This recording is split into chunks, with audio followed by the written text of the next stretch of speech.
ഏവർക്കും നമസ്കാരം. അങ്ങനെ ഓഗസ്റ്റ് മാസം 17-ാം തീയതി ഞായറാഴ്ച പുതിയ കൊല്ലവർഷം 1201 ആണ്ടും ഒപ്പം ആ പുതുവർഷത്തിലെ ആദ്യ മാസമായ ചിങ്ങവും പിറന്നിരിക്കുന്നു. തുടർന്ന് അടുത്ത വർഷം, അതായത് 2026 ഓഗസ്റ്റ് 16-ാം തീയതി വരെയും ഈ കൊല്ലവർഷം നീളുന്നു.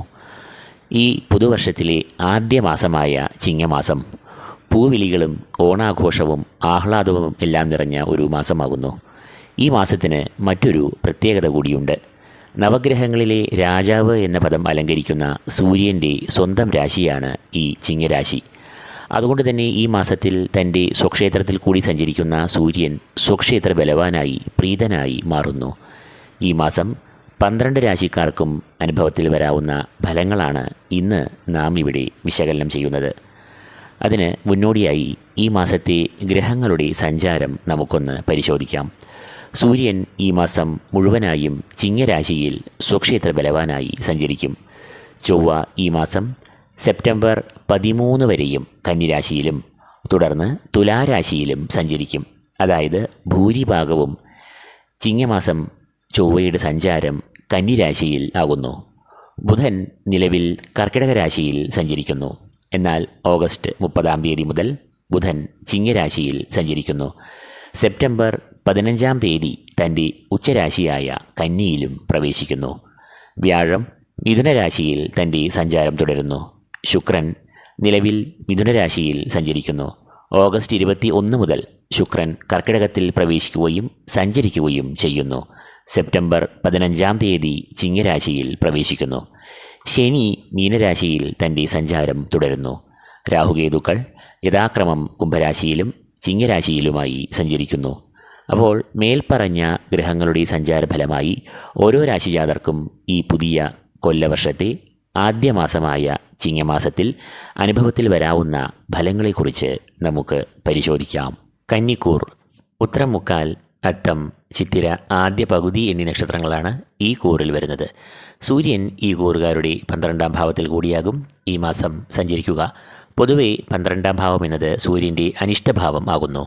തൽഫലമായി ചെലവിൻ്റെ ഭാവം, അലച്ചിലുകളുടെ ഭാവം എന്നീ പേരുകളിൽ അറിയപ്പെടുന്ന ഈ ഭാവത്തിൽ സൂര്യൻ സഞ്ചരിക്കുമ്പോൾ അത് ശാരീരികമായ ക്ലേശങ്ങൾ, മാനസിക സംഘർഷങ്ങൾ, അപ്രതീക്ഷിതമായി വന്ന് ചേരുന്ന ചെലവുകൾ, തടസ്സങ്ങൾ എന്നിവയെ എല്ലാം സൃഷ്ടിക്കാറുണ്ട്. എന്നാൽ ഈ മാസം അഥവാ ചിങ്ങമാസം സൂര്യൻ തൻ്റെ സ്വക്ഷേത്രമായ ചിങ്ങത്തിൽ സഞ്ചരിക്കുമ്പോൾ ബലവാനും പ്രീതനും ആകുന്നു. തൽഫലമായി സൂര്യൻ ഈ കൂറുകാർക്ക് ദുരിതങ്ങളെയോ ദോഷങ്ങളെയോ നൽകില്ല. 12-ാം ഭാവത്തിൽ സൂര്യൻ സഞ്ചരിക്കുമ്പോൾ നൽകുന്ന രോഗാരിഷ്ടതകളോ അല്ലെങ്കിൽ അതുമൂലമുള്ള ചെലവുകളെയോ സൂര്യൻ സ്വക്ഷേത്ര ബലവാനായി സഞ്ചരിക്കുമ്പോൾ നൽകുന്നതല്ല. ചെലവുകൾ ഉണ്ടാകാം എങ്കിലും അത് ശുഭകരമായ ചെലവുകൾക്ക് വേണ്ടിയായിരിക്കും ചെലവഴിക്കുക. അതായത് ഗൃഹോപകരണങ്ങൾ, വിദ്യാഭ്യാസ ചെലവുകൾ, ആഡംബര വസ്തുക്കൾ, ഭൂമി, വാഹനം തുടങ്ങിയവ വാങ്ങുവാനുള്ള ചെലവുകൾ എന്നിവയ്ക്ക് വേണ്ടിയായിരിക്കും ആ ധനം വിനിയോഗിക്കുക. അടുത്തതായി ഈ കൂറുകാരുടെ രാശിയാധിപനായ ബുധൻ്റെ സഞ്ചാരം പരിശോധിക്കാം. ബുധൻ ഈ കൂറുകാരുടെ 11, 12 എന്നീ ഭാവങ്ങളിൽ കൂടിയാകും ഈ മാസം സഞ്ചരിക്കുക. സർവാഭീഷ്ടസ്ഥാനമായ 11-ാം ഭാവത്തിൽ സഞ്ചരിക്കുമ്പോൾ അത് ശരീരസുഖം, മനസ്സുഖം, നല്ല ആശയവിനിമയം, വിദ്യാപുരോഗതി, പഠനത്തിൽ മികവ് എന്നിവയെ എല്ലാം നൽകും.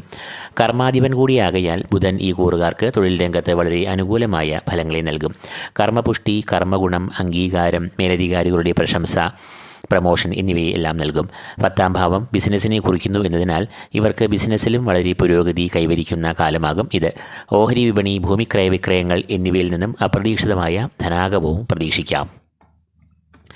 എന്നാൽ ഓഗസ്റ്റ് 30 മുതൽ ഈ കൂറുകാരുടെ 12-ാം ഭാവത്തിലേക്ക് പ്രവേശിക്കുന്ന ബുധൻ ഇവർക്ക് ചില അനിഷ്ടഫലങ്ങളെ നൽകാം. 12-ാം ഭാവം എന്നത് ചെലവുകൾ, ചില തടസ്സങ്ങൾ, അലച്ചിലുകൾ എന്നിവയെ എല്ലാം കുറിക്കുന്ന ഭാവമാകയാൽ ബുധൻ ഈ ഭാവത്തിൽ കൂടി സഞ്ചരിക്കുമ്പോൾ കാര്യങ്ങൾ നടന്നു കിട്ടുവാൻ ഒരു കാലതാമസം, സാമ്പത്തികമായ ചില പ്രതിസന്ധികൾ, കാണാച്ചെലവുകൾ എന്നിവ ഉണ്ടാകാം. ബുധൻ കർമാധിപൻ ആകയാൽ തൊഴിൽ രംഗത്തും ചില പ്രതിസന്ധികൾ ബുധൻ അനിഷ്ടഭാവത്തിൽ കൂടി സഞ്ചരിക്കുമ്പോൾ ഉണ്ടാകാം.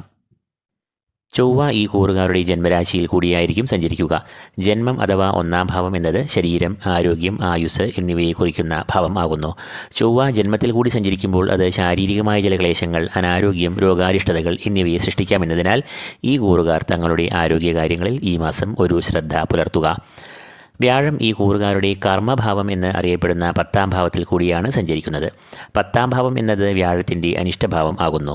10-ാം ഭാവത്തെ കൊണ്ട് ചിന്തിക്കുന്നത് തൊഴിൽ, ഔദ്യോഗിക മേഖല, കർമ്മരംഗം എന്നിവയെല്ലാമാണ്. അനിഷ്ടഭാവമായ ഈ 10-ൽ കൂടി വ്യാഴം സഞ്ചരിക്കുമ്പോൾ ഈ കൂറുകാർക്ക് തൊഴിൽ മേഖലയിൽ നിരവധി പ്രതിസന്ധികളും വൈഷമ്യങ്ങളും നേരിടേണ്ടതായി വരാം. ഇവർക്ക് ശുഭസൂചകമായ ഒരു രാശിമാറ്റം ഈ മാസം നടക്കുന്നത് ശുക്രൻ്റെ രാശിമാറ്റമാണ്. നിലവിൽ കന്നിക്കൂറുകാർക്ക് പ്രതികൂലനായി കർമ്മഭാവത്തിൽ സഞ്ചരിക്കുന്ന ശുക്രൻ ഓഗസ്റ്റ് മാസം 21-ാം തീയതി മുതൽ ഇവർക്ക് ഏറ്റവും ഗുണാനുഭവങ്ങളെ നൽകുന്നു. അന്നേ ദിനം മുതൽ ശുക്രൻ ഈ കൂറുകാരുടെ സർവാഭീഷ്ടസ്ഥാനമായ 11-ാം ഭാവത്തിലായിരിക്കും സഞ്ചരിക്കുക. 11-ാം ഭാവം എന്നത് സർവാഭീഷ്ടസ്ഥാനം, സർവ്വകാര്യ വിജയങ്ങളുടെ ഭാവം, ധനാഗമങ്ങളുടെ ഭാവം എന്നീ പേരുകളിലെല്ലാം അറിയപ്പെടുന്നു. തൽഫലമായി ഈ കൂറുകാരുടെ 11-ാം ഭാവത്തിൽ സഞ്ചരിക്കുന്ന ശുക്രൻ ഈ കൂറുകാരുടെ അഭീഷ്ടങ്ങളും ആഗ്രഹങ്ങളും പൂർത്തീകരിക്കുന്നു. ഇവർ തുടങ്ങിവെച്ച് സഫലമാക്കാൻ കഴിയാത്ത സംരംഭങ്ങളും പ്രവൃത്തികളും തടസ്സങ്ങളെല്ലാം നീങ്ങി ലക്ഷ്യത്തിൽ എത്തുന്നു. കൂടാതെ ഈ കൂറുകാർക്ക് പല സ്രോതസ്സുകളിൽ നിന്നും ധനാഗമം വന്നു ചേരാനുള്ള സാധ്യതകളും ഈ സമയത്ത് ഏറെയാകും. ചിട്ടി, ഓഹരി, ലോട്ടറി, ഭൂമിക്രയ വിക്രയങ്ങൾ എന്നിവയിലൂടെ ഇവർക്ക് ധനലാഭം ഉണ്ടാകും. ഒരിക്കലും തങ്ങൾക്ക് ലഭിക്കാൻ സാധ്യതകൾ ഇല്ലാത്ത അവസരങ്ങൾ ഇവർക്ക് മുന്നിൽ തുറന്നു കിട്ടും. കൂടാതെ ഇവർ ഈ സമയത്ത് ഏർപ്പെടുന്ന പ്രവൃത്തികൾ ലക്ഷ്യത്തിലും വിജയത്തിലും എത്തും. കർമ്മരംഗത്തെ ആലസ്യം, അസംതൃപ്തി എന്നിവ ഒഴിഞ്ഞ് അവിടെ ഉണർവ്, ഓജസ്, സഹപ്രവർത്തകരുടെ സഹകരണം, മേലധികാരികളുടെ പ്രീതി എന്നിവ ലഭിക്കും. ശനി നിലവിൽ ഈ കൂറുകാരുടെ 7-ാം ഭാവത്തിൽ കൂടിയാണ് സഞ്ചരിക്കുന്നത്. അതായത് ഈ കൂറുകാർ 2.5 വർഷക്കാലം നീളുന്ന കണ്ടകശനിക്കാലത്തിലൂടെ നീങ്ങുന്നു. 7-ാം ഭാവം എന്നത് കളത്രഭാവം എന്നാണ് അറിയപ്പെടുന്നത്. പ്രണയം, വിവാഹം, ദാമ്പത്യം എന്നിവയെല്ലാം കുറിക്കുന്ന ഭാവമാണ് 7-ാം ഭാവം. എന്നാൽ ശനി ഈ ഭാവത്തിൽ സഞ്ചരിക്കുമ്പോൾ അത് ഈ ഭാവത്തെ പ്രതികൂലമായി ഭവിക്കുന്നു. അതായത് ദാമ്പത്യ ജീവിതത്തിൽ പ്രതിസന്ധികൾ, കളത്ര, പുത്രവിരഹം, കുടുംബത്തിൽ അസ്വാരസ്യങ്ങൾ, അപവാദം എന്നിവയെല്ലാം വന്നു ചേരാവുന്ന കാലമാണ് ശനി ഈ 7-ാം ഭാവത്തിൽ കൂടി സഞ്ചരിക്കുന്ന കാലഘട്ടം.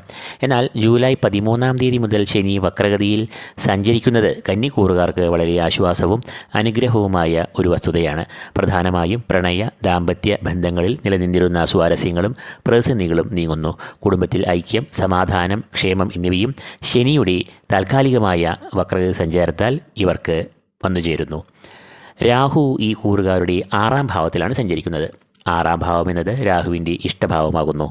6-ാം ഭാവം എന്നത് രോഗം, കടങ്ങൾ, ശത്രുക്കൾ എന്നിവയെ എല്ലാം കുറിക്കുന്ന ഭാവമാകുന്നു. എന്നാൽ രാഹു 6-ാം ഭാവത്തിൽ സഞ്ചരിക്കുമ്പോൾ അത് ഈ കൂറുകാർക്ക് ഗുണാനുഭവങ്ങളെ നൽകും. രാഹു 6-ൽ സഞ്ചരിക്കുമ്പോൾ ഈ കൂറുകാർക്ക് വളരെ വലിയ അളവിൽ ഊർജം വന്നുചേരും. ഏത് പ്രതിസന്ധികളെയും വെല്ലുവിളികളെയും ഈ കൂറുകാർ നേരിടും. ശത്രുക്കൾ പോലും നിഷ്പ്രഭർ ആകും. തൽഫലമായി ഈ കൂറുകാർക്ക് മത്സര പരീക്ഷകളിലും ബിസിനസ്സിലും വ്യവഹാരങ്ങളിലും വിജയം കൈവരിക്കുവാൻ കഴിയും. തൊഴിൽ രംഗത്ത് നേട്ടങ്ങൾ, പ്രമോഷൻ, അംഗീകാരം, വിദേശത്തെ തൊഴിലവസരങ്ങൾ എന്നിവയെല്ലാം വന്നുചേരും. കൂടാതെ ഈ സമയത്ത് രോഗമുക്തി, ആരോഗ്യം എന്നിവയും കൈവരിക്കും. കടബാധ്യതകൾ, സാമ്പത്തികമായ പ്രതിസന്ധികൾ എന്നിവയിൽ നിന്നും മുക്തി ഈ കൂറുകാർക്ക് ലഭിക്കുന്നതാണ്. അടുത്തതായി കേതുവിൻ്റെ നില പരിശോധിക്കാം. കേതു ഈ കൂറുകാരുടെ 12-ാം ഭാവത്തിലാകും സഞ്ചരിക്കുക. 12-ാം ഭാവം എന്നത് കേതുവിൻ്റെ അനിഷ്ടഭാവം ആകുന്നു. ചെലവിൻ്റെ ഭാവം എന്ന് അറിയപ്പെടുന്ന 12-ാം ഭാവത്തിൽ കേതു സഞ്ചരിക്കുമ്പോൾ അത് അധിക ചെലവുകൾ, പാഴ്ചെലവുകൾ, ദുർവ്യയം എന്നിവയെല്ലാം ഉണ്ടാക്കാം.